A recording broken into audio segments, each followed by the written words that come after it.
All right, sports fans, well, he's back. Adrian Peterson returning to the Minnesota Vikings today as part of their offseason workout program. Now, this is coming just less than a week after he went on a Twitter rant where he was calling out the NFL and the contracts that they provide for their players. Essentially, that's the Minnesota Vikings, because last time I checked, they're a franchise within the NFL, and they hand out those contracts. Now, Adrian Peterson clearly has a clearer head this week, making his presence felt at OTAs, because last week his responses about guaranteed money fell really on a lot of deaf ears because he got so much guaranteed money in his contract, and he's a running back. Guaranteed money just doesn't come to running backs. So all that now aside, apparently everyone in Vikings world is ready to move on as Adrian Peterson returns to the team. I've never disputed that. I think from a football perspective, he's a valuable asset to that team.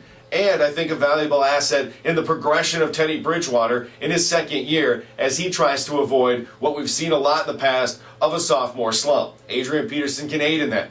But at the end of the day, the Vikings had to make a decision. Was it more about social issues and having a despicable human being who would do something to a 4-year-old like that? Or is it about winning games? And clearly we've seen in the past, probably great precedent to put towards this situation, that we would see the Minnesota Vikings welcome him back with open arms. Even after a week where we saw him rant about contracts similar to the ones that they hand out as NFL owners, we also saw him go off through his agent, really contradicting sort of himself week to week on what he was feeling. And now we see it sort of just pushed to a side because Adrian Peterson's at OTAs and the Minnesota Vikings want to win football games. And that's what they're about here in 2015. And who really cares what happened in the past? That seems to be the philosophy that they're taking. That seems to be the philosophy of the players. I don't blame the players. I don't really blame the organization. It's a business. They're trying to win games. I just thought that they could have taken a bigger stand.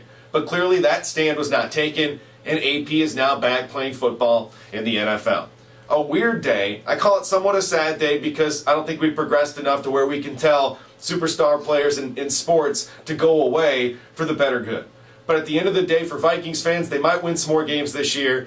And for a downtrodden franchise that's seen every sort of thing bad happen to them over the years, if they're winning more games, I really actually feel good for those individuals that cheer for the purple and gold. We'll see how it all works out. We'll see if Adrian Peterson stays happy. Time will tell. And it might be day to day and even week to week. But we'll see as now Adrian Peterson's back with the Vikings.